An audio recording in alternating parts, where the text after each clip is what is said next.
Alright, ETV Uganda, Word XP representing. Thank you so much for watching. Tukyagenda mu maaso ne muganda wange Abudu yeekolera tuyitayitako mu stories ezibaddewo mu week. Mu week eno mubaddemu emboozi ya Kojja Kitonsa ne Grace Khan. Grace Khan n'avaayo n'agamba teyeeyagalangako ne Kojja Kitonsa. Ne Kojja Kitonsa n'agamba teyeeyagalangako. Bombi nga bagamba baali bapika luyimba. Awo wennyini omukulu yeekolera.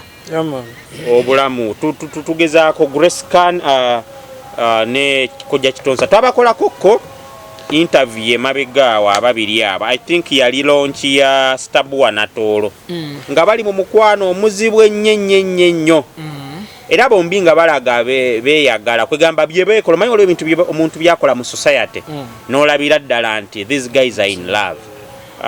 Naye recently this week bombi buli omu yavuddeyo ne yeegaana munne ne bagamba baali bayisaawo luyimba. Tugambe nti abantu abayisaawo oluyimba bonna badda mu kwekola bye baali beekola abo ababiri oba batuzannyirako buzanyizi. Ovudde ku ky'okutuzannyirako tukkiriza mwali muyisaawo oluyimba waayitawo mmeka? Ye luyimba kinze luyimba kyo olwayitawo olwa Grace Khan olwe bagamba nti twali tuyisaawo oluyimba luliwo. Ekirala sirabangako star akola stunt ye ate n'abuusa abantu kuba n'enkya stunt endala ajja gikola ki? Ajja gyetaaga. Grace Khan ne Kitonsaawo oyo saana mwogerako. Saagala mubeerenga omutamiivu. Omutamiivu bw'okuba endulu nti embwa ennuma ne baggulawo nga tebadde tekuluma lwoli kuba endulu entuufu bajja kugamba ki? Stunt. Oyo mutamiivu twamumanyiira. Kakati ojja kwesiriwaza oyogera ebintu by'ekisirusiru enkya otuuke mu buzibu bw'amanyi naffe tugambe eyo stunt oba stunt tebagyogera ffe tubimanyi bibaamu mu art nete teri avaayo kubabuusa osegeera just yali mulaavu n'omutunzi w'eddagala egganda ne bitatambula bulungi ng'era abantu abalala wali badde osirika bibaamu yakola loosi. Yes, kyadde tekikwetaagisa kwennyonnyolako. Twali tuyisaawo nnyimba waayitawo mmeka? Singa sina lwe nawulira. Tugambe sitanti yakusala? Sina luyimba lwe nawulira lwayitawo. Bombi ani afunyeemu mu kino relationship? Tewali afunyeemu ku bo. Era zonna basigadde bonna era still basigadde mirambo. Kyogamba kuliko azuukidde n'afuuka ow'amaanyi ku bo. Tekuli muziki gye guli ogwa Grace Khan ono omusawo Muganda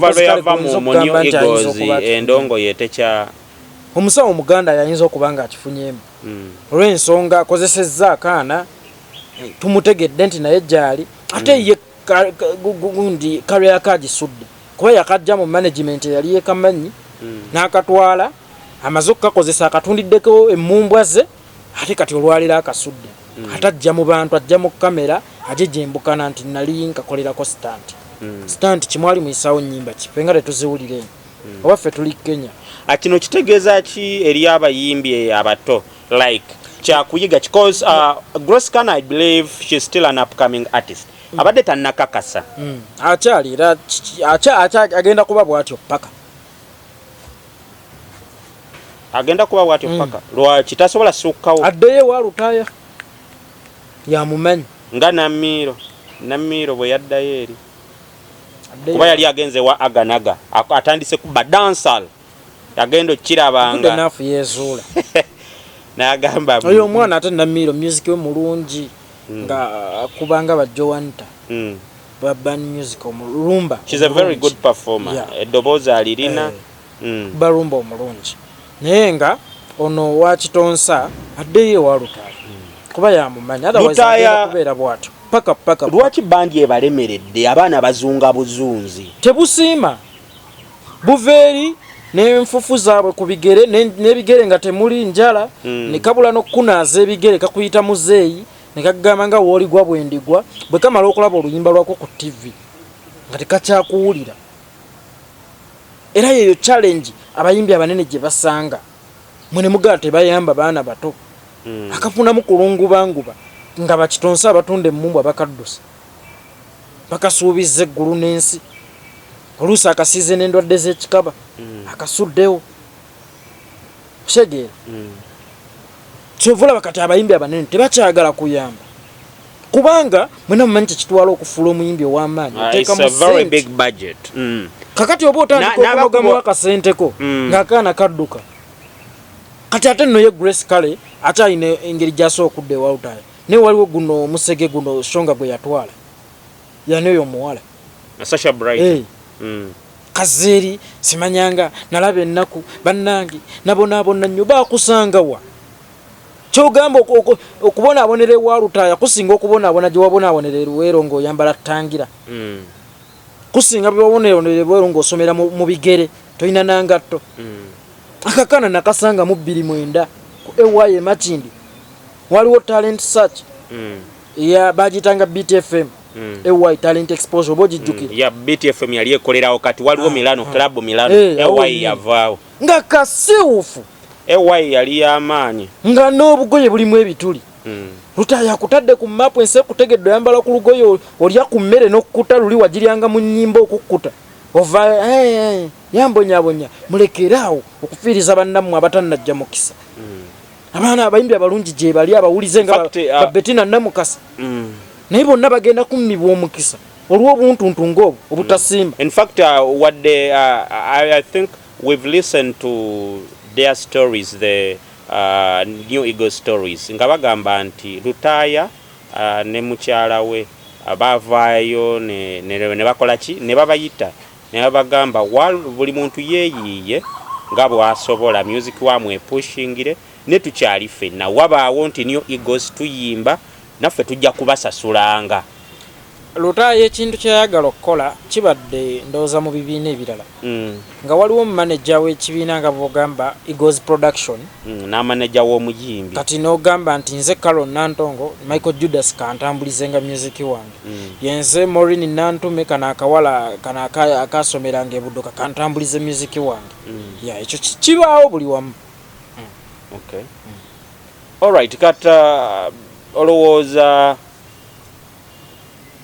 ani akifunyemu ennyo kino ekintu kya Grace Kane ebintu nga bwe bitambula tatuuse okuddayo emabega mwana muto tetojja munenya nnyo akyasobola yatomezebwa naye good enough nga bebagaa wova toyombye teyayogera nnyo kigambo kibi ku mwami Lutaaya oba Irene nga kali akasege kashonga asobola okuddayo naye nga bakirabenga ekyokuyiga kitwalenga ekyokuyiga ekyamaanyi nti abantu bangi abaagala okukozesa amannya gaabwe funa amannya abaagala okukozesa amannya gammwe funa amannya gaabwe ono abadde atunda mmumbwa nze nga simumanyi naye ssebo olwaleero gwe tuli mu kwogerako Kojja Kitonsa yes kagobake kati yazzeeyo ew'omukadde we yamaze okwonoona kaliya y'omwana yazzeeyo ew'omukadde naye mufune ku mwoyo gw'eddiini olabika okaweerebye n'endwadde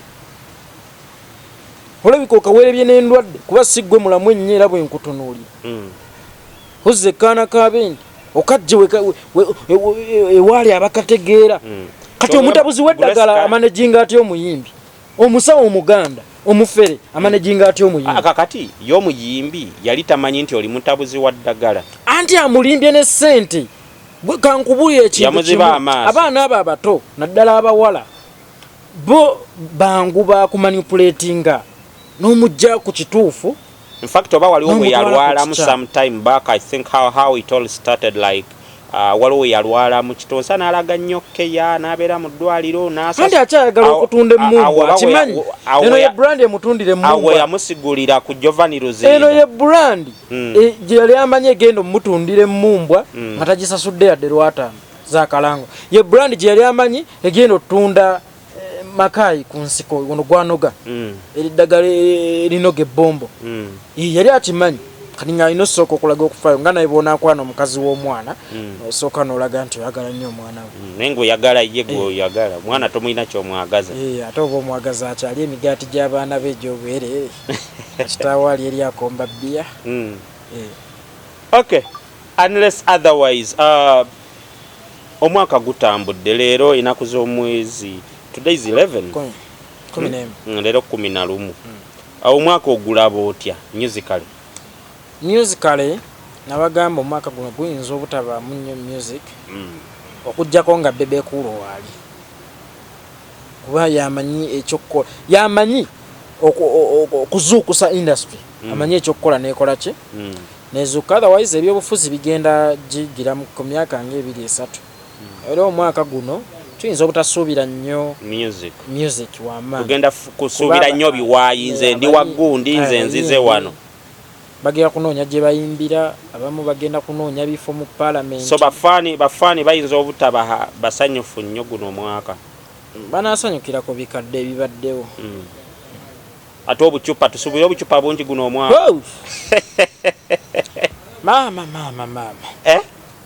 obucupa ale kati bagenda bakuba macupa si bucupa amacupa ga bbiya naye mu bivulu by the way bawera omwenge gw'eccupa bayamba mu bivulu tewabeerayo singa tebakyatunda omwenge gwe batunda senga bigayo omutwe bagulongoosa dda bayamba olaba omwenge bwe bagula bakufukira mu kagundi tebakuwa cupa bakuteera mu kagundi olugugula bwoti nga bakakuteekera mu disposable and I think ndowooza they will try to maintain that ne soda tebakyaleeta wa cupa mu bivulu baleeta onowo naye nga bo obucupa mu busuubire bugera kuba bungi nnyo omwaka guno naye bangi abakyakubwa bangi abakyasala eddiiro baasani ndugga yate abadde ayimbawo oyo kitawe mayinja ate kati oyo tolaba nti tebaagala big eye eno ye big eye talagangako nti ali ku sayidi eri naye ate gwe wasooka n'obalaga nti oli ku sayidi eno ate n'osala eddiiro